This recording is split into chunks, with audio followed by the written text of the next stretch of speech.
how you? Haramasaika. Following Trump's election in 2016, there was a massive surge in popularity on the topic of secession in the western states. Um, Very quickly, mention of Cascadia and Pacifica became quite common on our Facebook feeds. For a long time, I've supported the Cascadia movement. Um, Obviously, the Pacific Northwest and Cascadia is a very big part of my identity. It's been so much a part of my identity that I even go on to call myself Kasky online now, just because of that, sort of as a nickname that my friends gave me that sort of stuck in reference to it.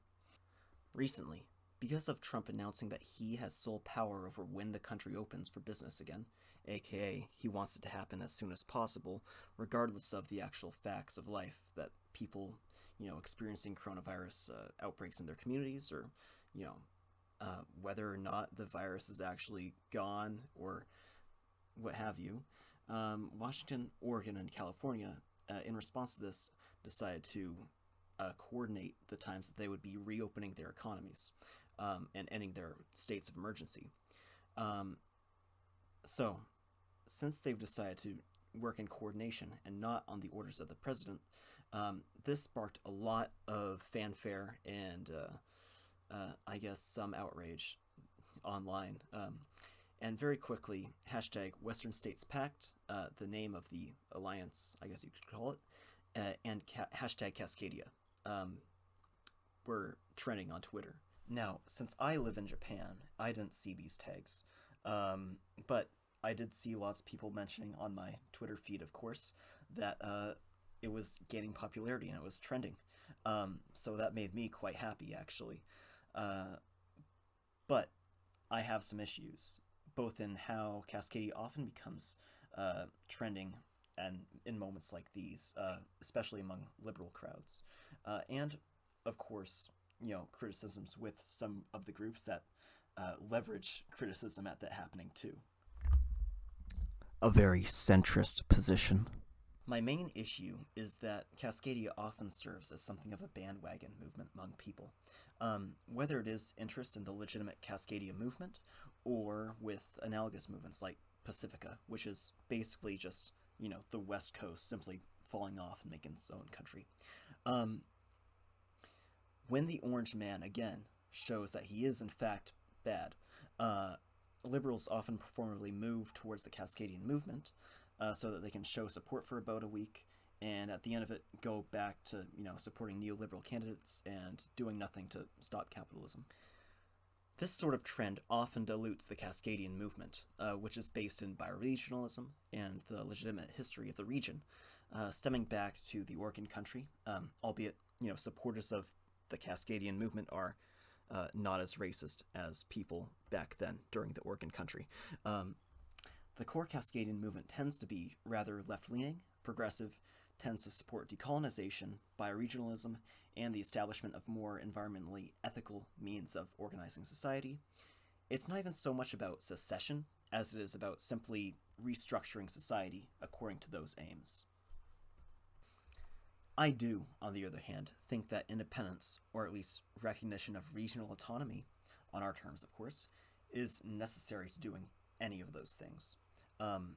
I don't believe that the American government is willing to actually pursue justice for indigenous people, for example.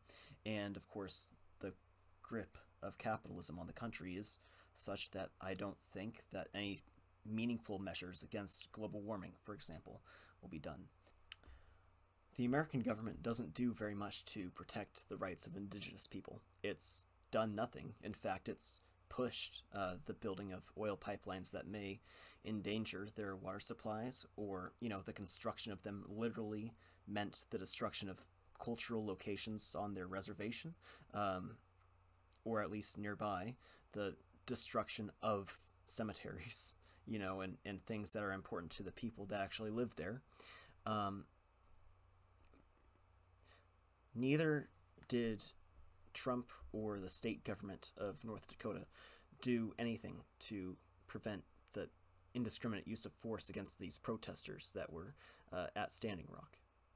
Hell, survival isn't even on the list of things that the capitalists or the American government cares about. The American government and American electoralism is continuing to show that it's just unwilling to make changes or present candidates that are willing to, push changes forward. Making the system of capitalism even more environmentally ethical is just not on the list of things to do. And so capitalism seems to be, not geared towards our survival as a species. So we're just going to prop up capitalism until we expend all of our resources, and the clock keeps ticking down until everything becomes uninhabitable. Capitalist mindset for the end of the world is basically just, fuck you, I got mine. Sorry, bud, I had my fucking fun. Good luck. If you're in heaven, maybe you'll have some fun too, but you're shit out of luck, as far as I know. It's for these and many other reasons that I say a hypothetical Cascadian victory is not a victory at all without the destruction of capitalism. If we don't do anything to change the horrible society we came out of, then what was even the point? We shouldn't, like the libs, just want to make America too. Now with more LGBT CEOs. The more just society we should be striving to create isn't one where more people have access to the tops of oppressive hierarchies. Of course, the society we should be making is one where those hierarchies that are oppressive and unjust just don't exist. If we did fight or something for our own country and get it, but also it just stays capitalist so libs on Twitter can gloat at the Bostons that we were able to bring Silicon Valley with us, and, we've made no actual substantial changes for the better towards people's living conditions or their relation to their labor. What was the whole point? Orange Man is bad, but I'm not sure I would push for secession just so that we could give him the middle finger from afar and then do nothing about the systems that created Orange Man. Unfortunately, that's the trend that I think a lot of people are carrying with them when they're bandwagoning onto the Cascadian movement in times like this. And they're just really not putting forward, any forward thinking, any actual progression from capitalism. Their minds are really stuck in this shithole. Now, Bernie may be out of the running, but it's never too late to do what we can about bringing libs sympathetic to the Cascadian movement over to an actual leftist position within it. They need to realize that Trump isn't unique, or at least the systems of capitalism themselves are what create tyrants like him, Bloomberg, and many others. If we show that capitalism is, a system that disincentivizes saving the fucking planet or, doing anything about the country's issues, well, we can eventually turn them from supporting basically woke capitalism into supporting, socialism and Cascadia for the long term rather than just temporary moments like this. But now I want to take time to talk about the detractors. These detractors may have politics quite similar to mine. Many of the critics of the Cascadian movement tend to bring up that the movement is largely populated by white supporters, or discrediting it basically as a settler's dream. While a lot of these critics do correctly criticize the movement's popularity, surges among white liberals who are unfocused with actual systemic changes and, the ending of capitalism, or, they're only focused on the changing of borders, basically. They're correct in this, but again, the core long-term support for Cascadia has often been based in decolonization and justice for indigenous people, among other things. Bioregionalism doesn't set up arbitrary borders akin to that between countries like the US and Canada, so much as it recognizes that the natural boundaries of ecological regions tend to have cultural impacts on the people that live within those boundaries. A lot of people in this side of things, these critics of the Cascadian movement, tend to sometimes think of it almost as something akin to a white nationalist movement, which is really strange to me because a lot of the time the actual main Cascadian movement has had to deal with, combating movements that are based in white supremacy and white nationalism, and having to take down people trying to co-opt the movement. We've been fighting white nationalists for a very long time. So it seems interesting to me that after we've, had to battle basically against movements like Northwest Front, which is a white nationalist, racist-ass group, whose leader, by the way, recently died on the fucking toilet, which is pretty funny to me. While we've been fighting racist groups like them, the idea that some people come out of the woodwork and criticize the Cascadian movement seems pretty interesting to me. I don't know. I think it's a criticism that's misdirected.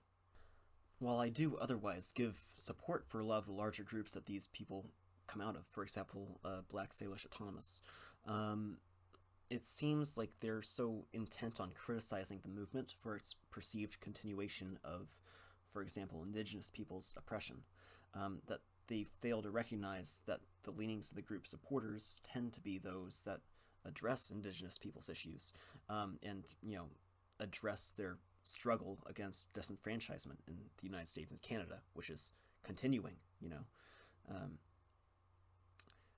We create a country, and then there are still some people that we forget to ask after we, free off our chunk of the U.S. It just seems to me that most Cascadians, like myself, support important things like language revitalization, both for the historic Chinakawawa, our regional trade language, and the many other endangered indigenous languages in the region. I think it needs to be made incredibly obvious that we are also hoping to end the vast inequalities that indigenous people face, the struggles of living on a reservation whose water, land, important cultural sites are basically, as of recently, always at risk of being taken away or destroyed, essentially, by capitalists or the American government. For me, thus, the Cascadian struggle is also the struggle for the end of indigenous people's oppression, not its perpetuation. Going back at least to my great-great-grandfather, my family has been in the Pacific Northwest. Until recently, my entire lived experience was basically in the Pacific Northwest. It's the only place I've lived for a longer period of time. I've had vacation elsewhere, but generally, my entire life was the Pacific Northwest. I don't claim indigeneity, but when we all share the same land, when in this new hypothetical country we're willing to work to correct and dismantle the systems that perpetual issues that were created by the history of American white supremacy, manifest destiny, residential boarding schools, horrific institutions like that, the list goes on. At what point can I stand side by side with indigenous people, my new indigenous brothers and sisters, and say that, yeah, we both share the right to the land? Under the American status quo, that land was stolen by force. No one asked indigenous people. What I want to do is free it and then be welcomed to it. Hwainsum Chinook Ilii.